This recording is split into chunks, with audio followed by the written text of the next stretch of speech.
If I didn't care more than words can say,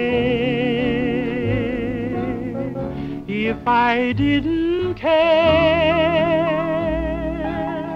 would I?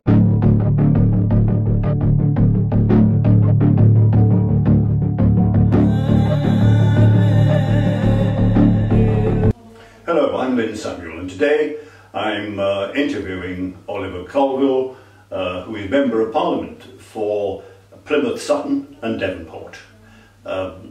This is part of a documentary put together and scripted by George Evans as part of his television arts degree at Plymouth University. Oliver, thank you very much for sparing us part of your valuable time.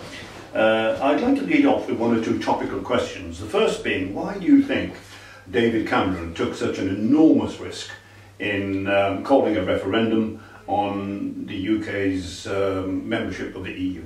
I think he had no option in the matter because it had become a really big running sore in British society, where there were a lot of vociferous people talking about how they wanted to have a say on our future membership of the European Union, and therefore I think that having made that pledge to the public, I don't think he had any option but to carry that through. And of course there had been an increasingly big issue of where people felt that a Conservative government in 2010 was going to have a referendum about the Lisbon Treaty, but unfortunately everybody else has signed the deal by the time, or everybody has signed the deal, so he had no option but to press ahead and then say, okay, fine, we'll have a referendum subsequently about all of that too. So those were the problems, really. When you say vociferous people, vociferous MPs in his government,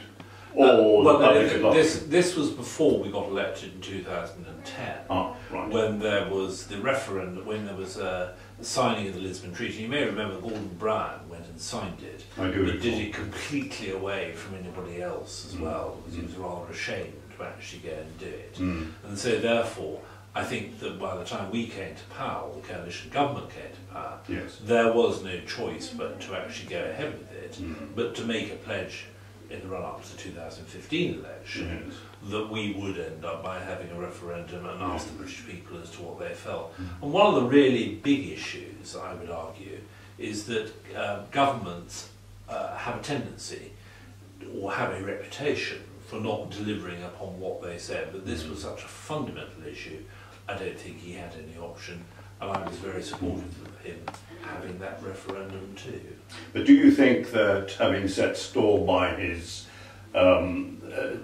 meetings with EU politicians to try and get a better deal, which in fact stumbled, or possibly failed, that he then painted himself into a corner and had to call the referendum?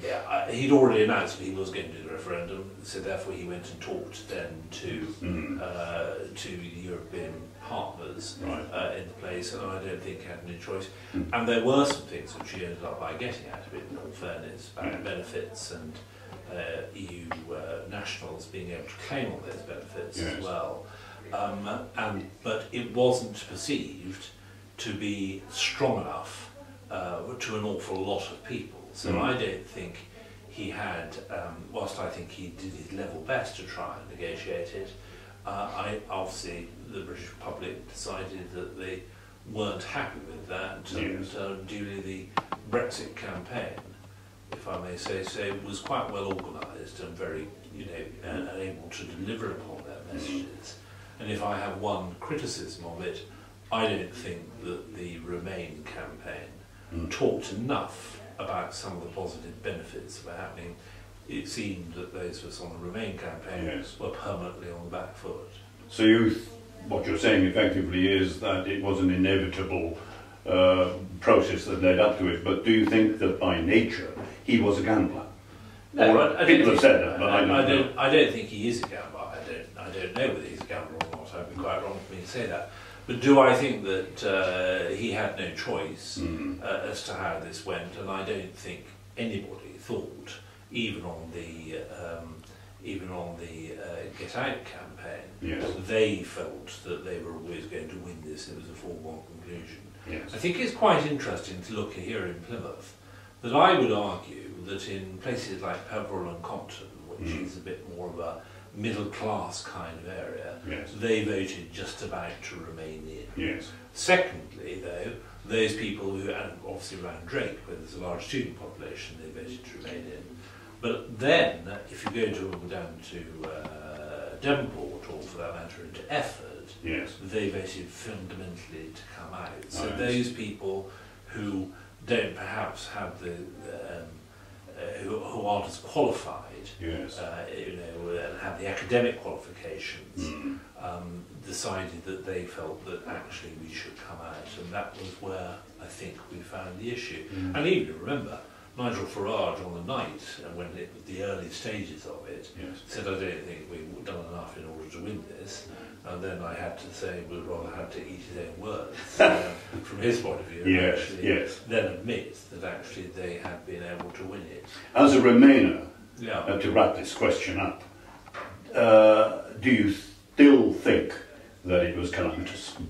I think I campaigned my voted to remain in. Yes. And I make no bones about that. I did it for a whole series of different reasons. Bangkok, my largest employer in the constituency, Yes. ended up by writing a letter to the Times. The people at Princess Yachts explained to me that they were very concerned about having to pay a surcharge for exporting their boats to the kind of boats that, if I might say so, neither George Osborne or Peter Mandelson should be seen on. They decided that they were get all, rather the managing director of the place and the chief executive actually said that. And then of course I got we have a global reputation in this city for marine science engineering research. Of course. And what was really important was the research organisations like Plymouth Laboratories, the Marine Biological Association, Yes. no doubt the aquarium, and also the university, felt it was very important that we didn't unpick all of those close relationships with those research institutes, which are just so desperately important. So I think that was what happened, and that probably we didn't actually get our message across clearly enough. But we have now decided as a country we're going to come out. We've now triggered Article 50, which is our notice of divorce, and now we've got to actually see as to how this all works as well. And there will be a number of things which I will be pressing for, not least of which will be to enhance our science base and to make sure there is the money which goes into our science base so that it can carry on doing the research. But they also haven't just got to now talk to other European research institutes, but they've got to talk to America, and they've also got to talk to South Korea and places like that too. Yes, of course. As well. So that I think is very, very, very important. Well, that leads on quite nicely to how the West Country in the past has benefited Yes. from European Union development And funding. Now, do you see this having an impact in future on Plymouth? Potentially I do, and let me explain why. You're quite right that a lot of money has come out of the European Union. I mean, those people who were on the Brexiteer side will no doubt argue that this was money which the British government ended up by paying into the European funds. Yes, yes. And it was then down to the Europeans to make that decision as to how that money got spent and what projects they were going to deliver. Yes. But one of the really big problems which I'm afraid this part of the world has had over the 13 years before the Conservative or coalition government came into power was, of course, Labour doesn't really have any kind of massive political footprint here. They had in 1997, which was the height of Tony Blair's activities, they had 4 parliamentary seats. Falmouth and Camborne, the Plymouth Sutton seat, which eventually I ended up by winning, Plymouth Devonport, and Exeter as well. Right. Those have all rather gone. In fact, all of them have gone now, with the exception of the Exeter seat, which is still Labour. So the issue will be, should there ever be, and I hope there isn't for a long, long time, a future Labour government in power, their priority will not be about putting money down into here, And so the one good thing which ended up happening out of the European Union was that they decided they were going to support some of the projects which we had. Whether or not Eden project would have actually taken place if Euro hadn't been there, I don't know. Yes, well, I've read a figure of around £2 billion being poured into the West Country, mostly in Cornwall, I believe. Yes. And the irony was that Cornwall voted, I think, to come out too. But, you know, one of the things I'm not in the business of doing is saying to voters, no, I'm afraid I think we've got that wrong, and so therefore we're going to ignore it. So I think the Prime Minister has done exactly the right thing of saying, OK, that's the decision that's been taken, we now have to deliver on behalf of the people too. And so that is now, I think, what the Conservative government is seeking to try and do. And this week, of course, is very, very earned. Is this a sensitive and dangerous question to finish off with? Do you think that the United Kingdom government will actually match the funding that the West Country has become accustomed to over the recent years? I think that is very difficult to know, but what I will say as a Conservative Member of Parliament, working with my fellow Conservative members of Parliament here, we will be pressing them to do it. And we do remind them on quite a regular basis, ministers, we do remind them that actually we are the majority in the House of, in the government, for the government in the House of Commons as well. So there are 56, I think you'll find, Conservative MPs, and frankly the majority is only around about 11 or 12. And so therefore I think that we need to carry on pressing that case. I'm the chairman of the all-party parliamentary group for Peninsula Rail, and rest assured I keep on reminding ministers that Plymouth is in Portsmouth, not 20 minutes away from Bristol, and what is more, we need to make sure we have got good infrastructure, good rail infrastructure into the city, and we're making progress on that. And it was really unfortunate what happened at Dawlish, with it being walked away in 2014. But we are using that as an opportunity to carry on saying to government every single moment we possibly can that actually they need to make sure we have got that infrastructure in place. And I'm delighted that the Department for Transport is actually taking that very seriously, and hopefully we'll have a result about all this in 2019. Thank you.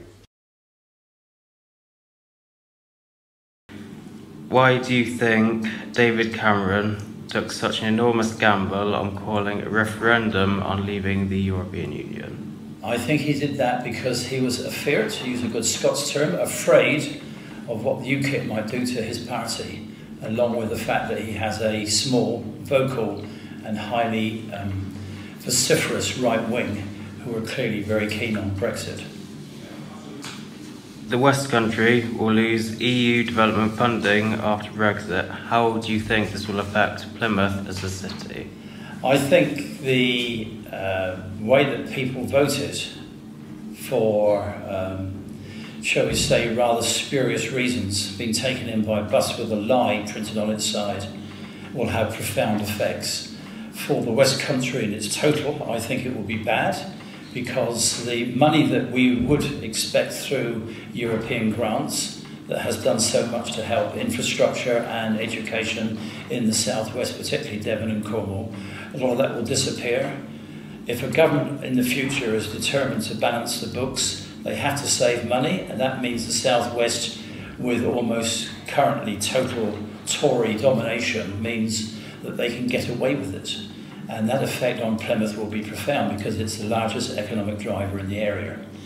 All the hinterland, the communications and the main processes are all dominated by Plymouth and its citizens, and that's inevitable for a city of its size. How it will be affected on the military side is obviously difficult. A future government may well decide to cut back more on military spending. It may well increase it, which of course would be good for those people who work in the defence industry. Outside of that, I think cuts that will occur will affect the general public in a non-military sense.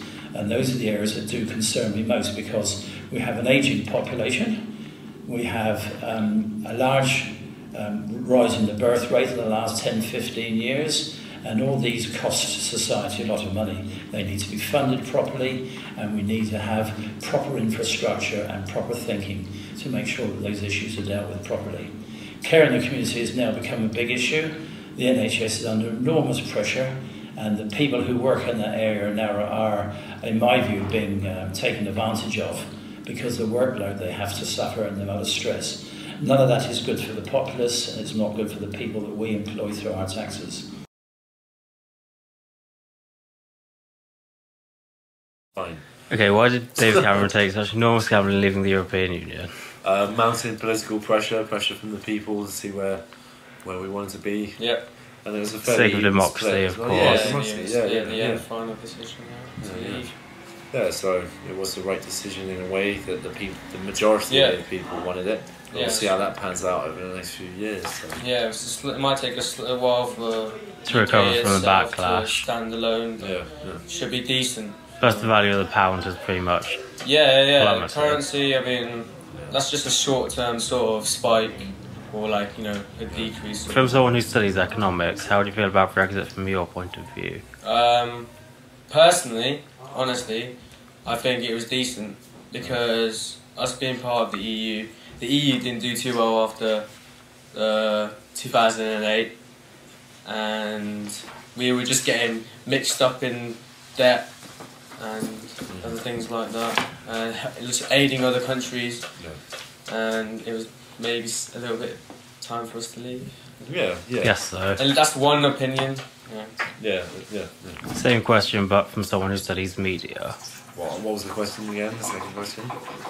It's still the same one. Why do you think David Cameron decided to leave the European Union? Well, to have the referendum anyway. Yeah, I think it was just pressure mounting up from both sides. Yeah, like within the party, other parties, the people as well.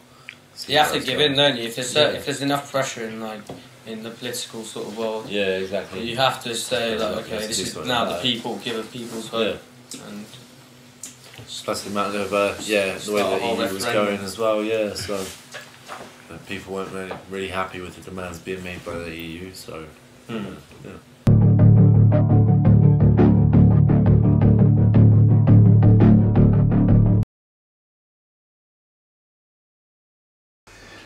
With the emergence of populist figures such as Dr. Trump, Nigel Farage, others in the Netherlands and in France, how do you think mainstream parties should react to this new threat, if that's what it is? I'm somewhat concerned about nationalism, the rise of nationalism around the world, and I suspect that's because we as politicians are not sought to engage necessarily very well or take notice of what the electorate has been saying. Yes. And indeed, an example of that are the equivalent of, I would argue, Donald Trump being elected here was the result of the Brexit vote as well. So one of the things that I will be doing over the next couple of months is doing a series of public consultation exercises in Devonport and in Efford and up in Peveril as well, to really just understand as to what was the motivation and what people here in Plymouth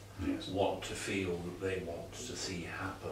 I'm sorry to interject, but do you think that, I said mainstream politicians, mainstream parties, are sometimes a little blind to what the man in the street is really agitating about and is concerning to them? I think that is an issue, and I think we are perceived to be slightly out of touch with what those people want to do. But if you run a marginal seat, which like I do, I got elected in the first place with the lowest percentage share of the Conservative vote in the whole country in 2010, and I just about hang on in 2015, though I have to say Paddy Power had me at 4 to 1 against, so I put £5 myself and they gave me a voucher for £20, so I would keep that. But if you are a very marginal seat MP, then you have to be out there on the streets talking to people on a very regular basis, and you need to also then feed that information back, and that's what the whole story is about. But these populist, how shall I say, the populist agenda, if it were embraced by you as a local politician, it's the sort of thing that would keep you in power. Well, I don't know about that, because I think the other thing as well is the British public are rather fickle. They will change their minds trends from one day to the other. And I do think you have to take into account, I mean, I think what Theresa May has sought to try and talk about is how we can reach out to people across the political divide a bit. Yes. And I think what hasn't helped, if I'm honest with you, here in Britain, is that we do have a rather weak Labour Party at the moment. And so therefore, in a sense of frustration, people have felt, and you know, that they feel very frustrated that they haven't been able to get their messages across to us.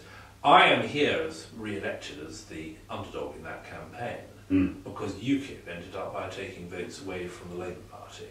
Similarly, the Greens ended up by having quite a left-wing agenda. Yes. Now, the issue is going to be at the next general election whether or not that momentum vote is going to remain with the Labour Party, and more importantly, as to what is going to happen to that centrist Labour vote too, where they might come to. And of course, I would argue, as a Conservative Member of Parliament, I would say in the centre, that I very much hope that the Liberal Democrats and those people will come and vote for me at this next election. So, has it been a bit of a shot across the bows? Absolutely, and that's the reason why we've actually got to do something about that.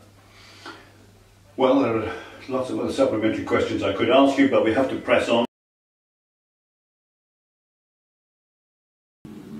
With the emergence of such populist figures as Donald Trump and Nigel Farage, how do you think mainstream parties should best combat this threat? That is a very, very difficult question to answer. I thought long and hard about it over the last couple of years. I think one of the problems is that the populist description is a cover description, what I call institutional ignorance. The trouble with the political process, like many other things, it's become very complex and very specialised. And we keep telling people that democracy should be in charge. We have a first-past-the-post system that is clearly undemocratic. You can end up being an MP with maybe two or three votes over and above the rest of the people who stand. And this is well documented. The notion that the referendum vote for leaving Europe last year has to be adhered to is a good example. Okay, more people voted in favour of it, but they did it on false information. Now, if you're going to have your car fixed or want to try and find out why your television's not working properly, you call in an expert, and suddenly experts are all bad. What's wrong with society? I think the populist nature of media and the way that we are fed so much what I call relatively low intellectual information is a big problem. People don't understand basics. I gave an example to some people earlier today saying, what's the most significant thing about Arab countries that arose as a consequence of the hustings I attended? Well, in these Arab countries, over half the population are under 25 years old. Over half of them. They have had huge increases. That sort of thing is the sort of thing that is changing society, and it's changing the nature of the way politics are viewed. We are lucky in this country we have a proper system, even though it's, in my view, flawed.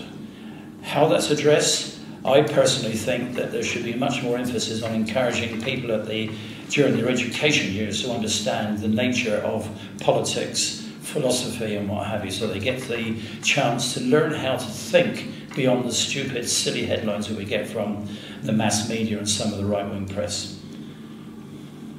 Do you think the ideologies of Geert Wilders, Marine Le Pen and Paul Golding could lead to hate crimes being committed against Muslims? If so, do you believe, as a progressive society, our government could do more to improve race relations in the United Kingdom and try to put an end to religious/racial discrimination? Could you repeat the question? Oh, it's quite a long, complex question. I'll try and catch all the salient points, please, George. I'll put it into two parts. It is a massive question. Well, let's do it in two parts then. Do you think the ideologies of Geert Wilders, Marine Le Pen and Paul Golding could lead to hate crimes being committed against the Muslim population? I would suspect that's already occurring in isolated instances. How widespread, I don't know. For a person who believes in facts, it's one area where I have little information, I'm afraid. It is the nature of humanity that people who are ignorant, the mob effect that leads to things like lynchings and what have you, is always present in human society. We know from our recent history how people can behave so badly and can be led into doing things which are totally abhorrent. The second part of the question? If so, do you believe as a progressive society our government could do more to improve relations between the Muslim community and that of other cultures? Yes, it could, but I also think we shouldn't rely on just the government having solutions. To many things, this is where the Liberal Democrats, I believe, have a strong card to play. We are a community-based political party. We believe that politics should be from the bottom up. We believe that discussion and consensus at the lowest level, i.e. the local party meeting, is absolutely fundamental. And it's absolutely essential that people like ourselves with our strong egalitarian beliefs should actually extend more help and more open hands into encouraging people to come along and hear what we think. Now, that is only part of the way it should be addressed. To try and rely on the government to do it, I think, is absolutely a waste of time. I think it's important that we encourage local communities who are already doing good work to get more publicity and more praise. We need a society and we need a functioning press and media that is much more attuned to talking about success and benefits rather than always looking for the sensational negative story.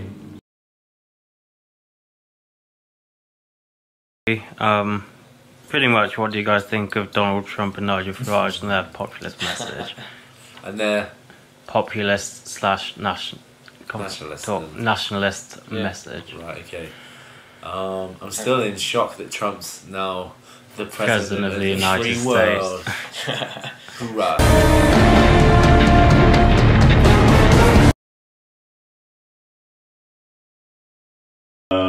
Which, in George's question here, tells us that it's the largest parliamentary democracy, chamber rather, in any democracy, and it's also unelected. Why does it continue to defy reform? Well, the Conservative Party doesn't have an elected majority. It doesn't have a majority in the House of Lords. No. It is made up of around about 1,000 people. I mean, I don't think it's quite that high. People who were appointed, some of whom were party political people, and some people are not party political and sit on cross benches. Lots of them have actually got some enormous amount of expertise. Yes. It's interesting. But just to remind you that, I mean, I voted, and I still believe that we need to move to a fully elected second chamber. Really? I want to make sure that I voted with the government. But yes. Unfortunately, there were some people on our own side which didn't want to do that, and I think probably made a mistake of thinking to themselves that we would have a majority in the House of Lords appointed as it is at the moment. But that was an issue which I felt quite strongly about. But unfortunately, that wasn't able to be delivered, and the Liberal Democrat part of the coalition decided this was too much of an issue for them, and therefore they ended up pushing to pull the plug on further reform of any sort of description as well. But when we talk about reforms, undoubtedly we need a second chamber. Yeah. But wouldn't it be fairly straightforward to reduce numbers, to introduce earlier retirement, relatively small measures? Might placate a lot of critics. Yes, I mean, having said on the issue of retirement, I think if we did that, they would win the way. So we are where we are on the whole thing, and I don't think there's going to be any change. But certainly, it's not the top priority. The top priority has got to be how we manage our removal from the European Union. It's got to be. But what I do think is we've got to make sure that we don't lose that expertise on a whole series of different issues. Scientists, bankers, people like that as well. So they should be continuing to make that. And just remember, the House of Lords is a reforming operation. It isn't a one which comes up with primary legislation. No.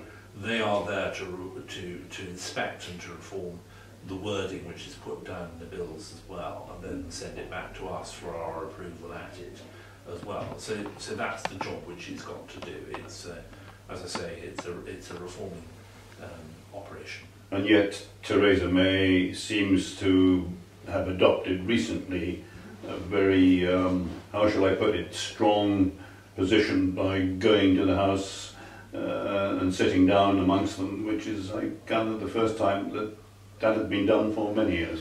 Well, was that some sort of gesture saying I'm in charge? Well, I think it was most certainly putting some pressure upon their lordships to Yes. make sure they came out with the right result. And of course, it must be very frustrating for an elected Prime Minister to have some of their work undone completely. And there's this very strict timetable which the government wants to work to, and that is to trigger Article 50, which happened this Wednesday.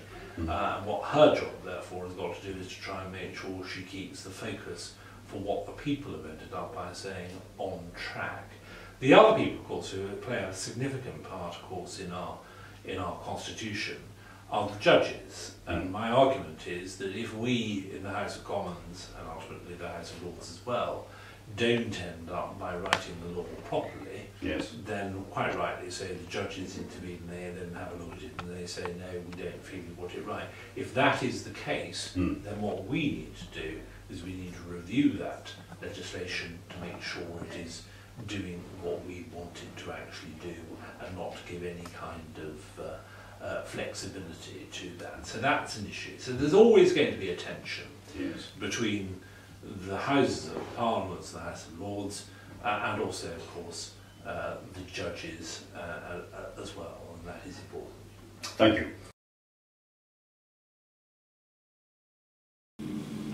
The House of Lords is the largest parliamentary chamber of any democracy and is also unelected. Why does it continue to deny reform?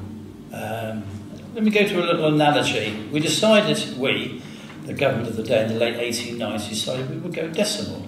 So they invented the 10-penny piece, or 2 shillings it was known in those days. They brought the first coin out, and then it was stopped. And why was it stopped? Because tradition wouldn't allow going from pounds, shillings and pence to decimal currency. And it took another 90 years. That's the nature of Britain as it's been run by the Tory party and the establishment over the last 200 years. The reforms that Tony Blair brought in were half-hearted. They were well-intentioned, but they didn't go far enough. I have personally tried to campaign for a totally different system. And my system basically means that by rights, the only people who can sit in the House of Lords or a second chamber, you could change it to the name Senate, which would be a better idea perhaps. The law lords should be there.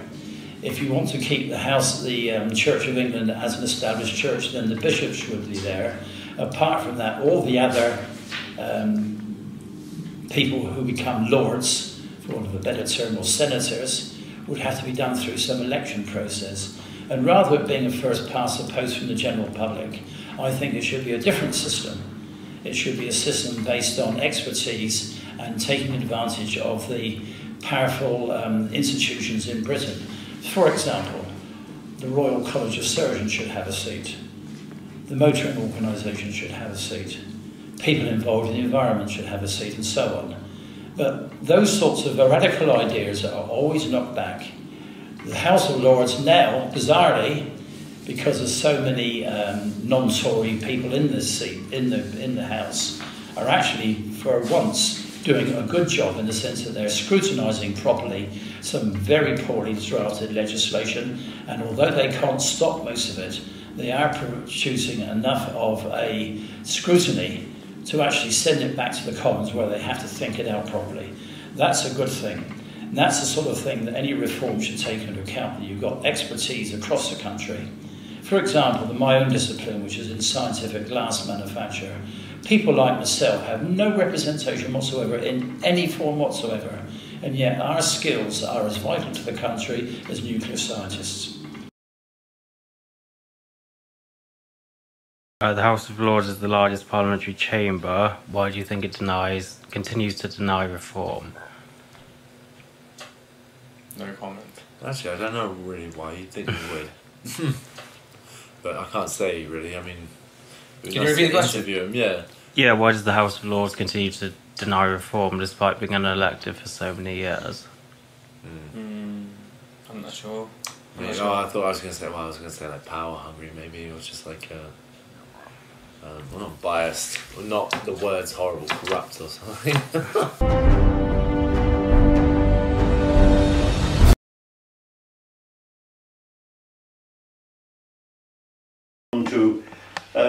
I'm not certain whether it's a non-political question or not, but it concerns the BBC. And the basic question, again as framed by George, is, do you believe that the BBC is a fair and balanced news source? Well, I think I should make it quite clear that once upon a time I used to work for the BBC. When I was a teenager, I was a messenger for them and delivered out leaflets and things like that too. And I think in the main we respect what the BBC ends up by covering. Now, there are some times when people feel that they're a bit biased either one way or the other. Mm-hmm. I've always thought to myself that if the BBC doesn't produce balanced views, then frankly it gets attacked. And one of the things which is really quite helpful, I think, is that frankly the Conservative Party attack the BBC and say from out of the Labour Party, so probably they feel that they've got it more or less right in their thing. But they are a very well informed organisation, and I think that's important. I don't think there's an enormous amount of bias, unlike there is, I think, in the newspaper press, where I think that, frankly, it's pretty much dominated by the right and centre political views. And I think that is important. And I'm a great fan of the BBC, and I think they not only cover brilliant sports coverage, but secondly, I'm very, very impressed by how they cover drama and stuff like that too. So I think it's a wonderful organisation, and I would be somewhat loath to see it disappear or privatisation. But one of the things that is going to have to happen within the BBC is their move on issues like technology. And there has been obviously the whole issue of the iPlayer and as to how that operates. But I think this is one of the big challenges that the BBC have got to actually do and actually deliver. Previous Director Generals have, I was going to say, almost admitted that there is a left-leaning liberal bias within the BBC. But possibly because of the composition of its staff, young people, a very young organisation. They are a public sector organisation. And one of the things that Mrs Thatcher did when she did the various reforms to the Broadcasting Acts in the early 1990s, and John Major did actually, in all fairness, they ended up by making sure that the BBC was a platform that had got to make much greater use of private sector production companies too. Yes. And I think that that was the right thing to go and do. When I'm always interested when I switch on the television and I see that this has been a production which has been produced by some private for the BBC as well, so it becomes an enabler. Yes. But I wouldn't want to see the end of Question Time. I wouldn't want to see the end of the 10 o'clock news, or for that matter Spotlight, which I think is a really good programme. You don't think it's all pervasive in that it really is in a position to mould public opinion to its own views, and not only that, it seems to carry out a lot of in-depth investigations, well, I think which a lot of news outputs, I mean Sky and people like this, they don't do that. No. But because it is a public sector operation, that it is able to do those very demanding and insightful reports. And I think it will be a very sad day if that were to disappear. And indeed, the one thing which I don't want, because I'm acutely aware at some stage the Conservative Party, unfortunately, will lose the election, I don't want to end up by us having media which doesn't end up by doing that insightful probing and everything like that too. It's really important that continues, in my opinion, to happen. I think we bring it to a close, and it remains for me to say what I said at the beginning. Thank you so much. Yeah. I understand there are many demands on your time, so I have to say I always try very hard to, if students come to me and ask me to do something, I always try and actually accommodate them. Indeed, I have a number of students who come and work for me, and all my team in the back room there, they've all been through Plymouth University bar one, Right. And I think that it's a brilliantly good activity that the university students should actually be involved in questioning what politicians are up to, Yes. and holding us to account.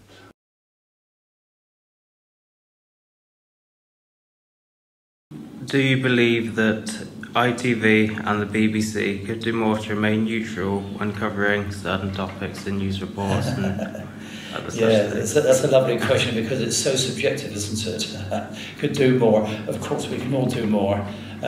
My elder brother now thinks the BBC is totally racist. Well, he lives in Brazil, so what does he know?